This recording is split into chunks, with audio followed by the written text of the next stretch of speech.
have, especially because I have to cover it on the rental car. Because that's the fucking scam. That rental car insurance is bullshit. Because if you have a decent credit card, you're covered. Yep. Like if you have a decent credit card, your deductible is gonna be like $25. Yep. Yeah, I used to work at a rental car place, and I remember they would train us to combat the credit card response, where they'd be like, some people will say that their American Express covers their rental insurance. And then after doing like a little bit of cursory research, even writing to people, I was like, oh, well, it does. Mm-hmm. Like it does. Like there's no reason for them to buy anything else. And what you really don't want to do, don't use that MasterCard or Amex insurance. That's going to make your rate go up more than your insurance would, because they'll try and fool you at rental car places and be like, well, your insurance might not cover this car. And it's like, no, it does. Unless you buy the most bullshit liability only insurance, you're fucking fine in a rental car. I got a rental car here 4 days ago, and my girlfriend booked it all, and she was like, hey, Fox rental car has the cheapest rates. And I was like, oh, I know Fox, because we all, when I worked at a rental car place in the airport, we all saw the other fucking stands, and Fox is full of degenerates and shitty cars. And I was like, whatever, can't be that bad. We'll get a Fox car. We have a Mitsubishi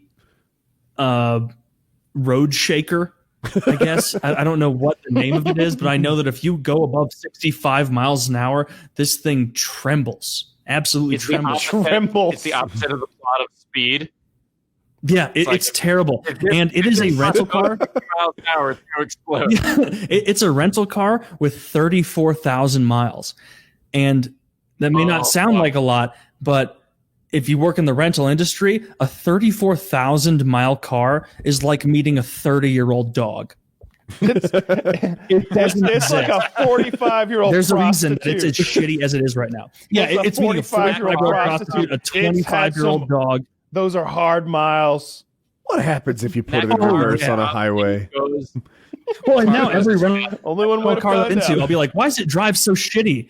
And then I'll be like, oh, wait, I know why, because I used to drive these, and you whip them around like you're mad at them. Like most of the time. Also, the other thing, if I could give anybody renting a car advice, never fucking get the gas. Never. Like in order for that math to work, you have to return that car bone dry. You have to push it into the lot in order to make your money on that. Never prepay your gas. Make sure if you're going with a skeevy rental company, you take account of all the little tiny nicks and dings on the car prior.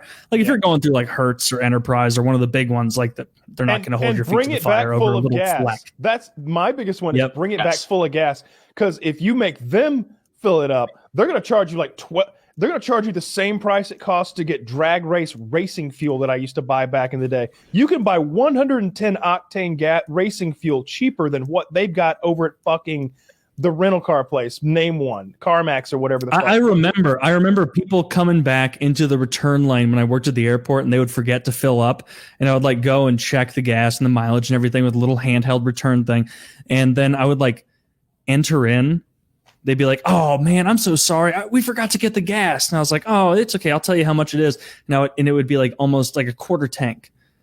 And like before I would hit enter, it would be like $95 charge for gas. And I'd be like, no, back it up. Let's say that it's 3/4 full. I feel like a crook doing this. And I would just retroactively change it for them. I wish I'd been the one with my hands on the scale. Sometimes I do like I get it's a little below a quarter. Actually, I get a little cheap on the full tank thing, because you fill a tank and it hits the F, then you can fit like 3 more gallons in there sometimes, depending on the car or truck. But all I need to do is fill it enough so that we can agree it's near the F. I can save myself $6. I would always I'd be take the one side guy of the person lowering a fucking string down in there. Yeah. Full means I can see it from the fill spout. A little bit of kerosene mixed in there. He's getting cheap on us. The other trick I would do is, sorry, my camera battery ran out. I defaulted to a weird wide angle. But the other trick that I would always do is you fill it up about 20 miles from the airport. Because it still shows full. Yep. And like, if they're gonna gouge you so much on this shit, I have no problem taking a gallon of gas from them. Yeah, that's like similar to my tip. The amount of fucking times, what Taylor was saying about how they're trained, the amount of times that they'll say to you, like, well, which insurance do you want? Not like, do you want the car rental insurance? But like, as if you have a choice of like, do you want the basic or do you want the advanced? And it's like, I want the none. Oh, God. You're preaching to the choir. I'm just telling you, pro tip, Steve, you want a free upgrade into anything you want, book something little, and then tell whatever agent there that you'll buy roadside assistance protection if they will give you a free upgrade, because they'll get credit for the sale and you get a free upgrade. Oh, I got a much better way of doing it. Go for it. I actually practice my acting in this environment. Like, I've decided what I do. I book an economy every time, and I get to the counter. And first of all, I don't book with Fox, because you try to pull this shit with like Fox or Dollar or Budget, they'll just be like, we don't give a fuck. We hate our jobs. We're putting you in a bicycle. No, they might mug you. Yeah. Yeah. But if you rent with a reputable company, there are like, I think there are 5 reputable companies. If you rent with any of them, so I get to the counter, I have an economy, and I just say to them, I go, what size did they book me in? I booked my own thing, but I just say they as if it's a company. They say, oh, it's an economy. I go, oh my God, again. Of all things today, first the flight's delayed, then my luggage, now fucking economy car. You got to be kidding me. And every fucking time, it is literally every time it's worked. Sometimes, sometimes they'll go, okay, compact. Sometimes they'll go like midsize. I've had them give me a convertible. They're just like, I'm having a rough day. Let me help them out. Sometimes, and a lot of the time, they're just giving you something that's left over. If someone asks for an upgrade, it's like, hey, we got this fucking 40,000 mile Mustang convertible that nobody wants. Throw it to that guy. Tell him it's a free upgrade. Like, that's usually how it goes. An easier way to get discounts is you go up there, just like Steve said, you book your own car, and then you get up there and you say, I'm here with Pepsi corporate, or with any corporate account. I'm here with Monsanto. I'm here with Pepsi. I'm here with Coke. And if they say, I don't see the discount corporate code put in there, you just go, of course, again, can you go in the back and find out the code? I don't remember the letters. And then what they'll do is they'll go in the back, they'll figure out the corporate code, come out to whatever corporation you said you work from, type that in, and then suddenly you're paying a third of the price because they have corporate, That works. That'll actually work. Oh, yeah. Yeah. That'll work.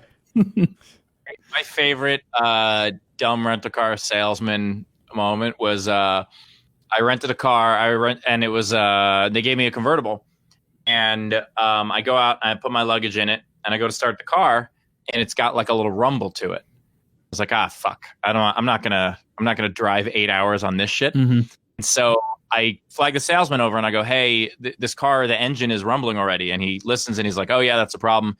Okay, we'll head in. And I was like, is it possible to just switch it out? I have all my luggage here already. And I had like a bunch of bags. It was the beginning of a long trip, and I had already put them in the car. And I was like, can you just switch it out? And he goes, oh no, it's fine. Don't worry. And he takes the keys and he like locks the car. And I just look at him, and I look back at the car because it's convertible, and I just take the bags out of the car he just locked. Like,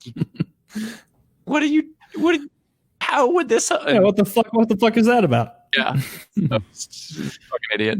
Yeah, the whole rental car industry is ridiculous. They let their employees do whatever they want with pricing. It's don't buy shit from them. My advice. And never buy. Anyone who buys a rental car, I'm just like, are you fucking insane?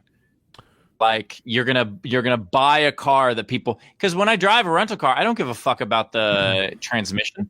I don't like slowly press the gas, because I know that over the course of years that wears it down.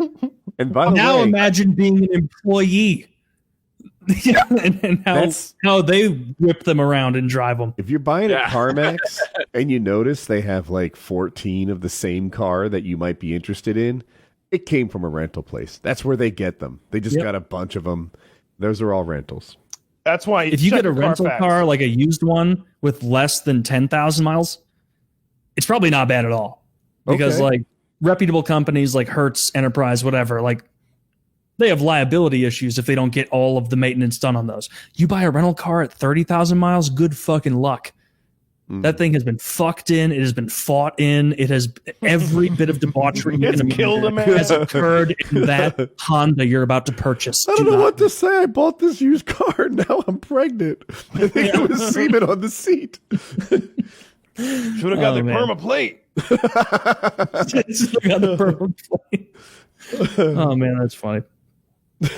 Oh, your favorite Viking show is back on the air, Woody. Norseman, the comedy. One? Oh. Yeah, season 3 is on Netflix.